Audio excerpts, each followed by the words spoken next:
شروع اللہ کا نام لے کر جو بڑا مہربان نہایت رحم والا ہے۔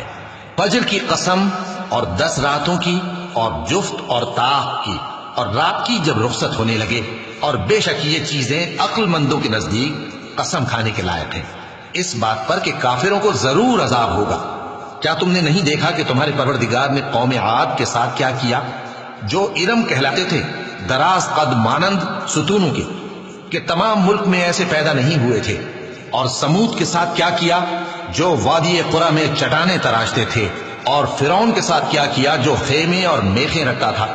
یہ لوگ ملکوں میں سرکش ہو رہے تھے، پس ان میں بہت سی خرابیاں کرتے تھے، تو تمہارے پروردگار نے ان پر عذاب کا کوڑا برسا دیا۔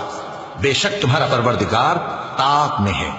مگر انسان عجیب مخلوق ہے کہ جب اس کا پروردگار اس کو آزماتا ہے کہ اسے عزت دیتا اور نعمت بخشتا ہے تو کہتا ہے کہ میرے پروردگار نے مجھے عزت بخشی، اور جب دوسری طرح آزماتا ہے کہ اس پر روزی تنگ کر دیتا ہے تو کہتا ہے کہ میرے پروردگار نے مجھے ذلیل کیا۔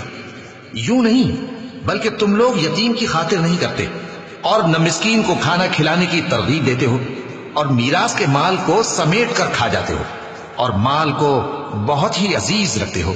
یوں نہیں، جب زمین کوٹ کوٹ کر برابر کر دی جائے گی اور تمہارا پروردگار جلوہ فرما ہوگا اور فرشتے قطار در قطار آ جائیں گے اور دوزخ اس دن سامنے لائی جائے گی، تو انسان اس دن سوچے گا، مگر اب سوچنے سے اسے فائدہ کہاں مل سکے گا؟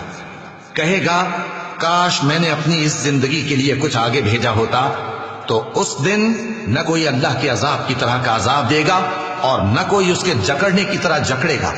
اے اطمینان والی جان، اپنے پروردگار کی طرف لوٹ چل، تو اس سے راضی، وہ تجھ سے راضی، سو تو میرے خاص بندوں میں شامل ہو جا اور میری بہشت میں داخل ہو جا۔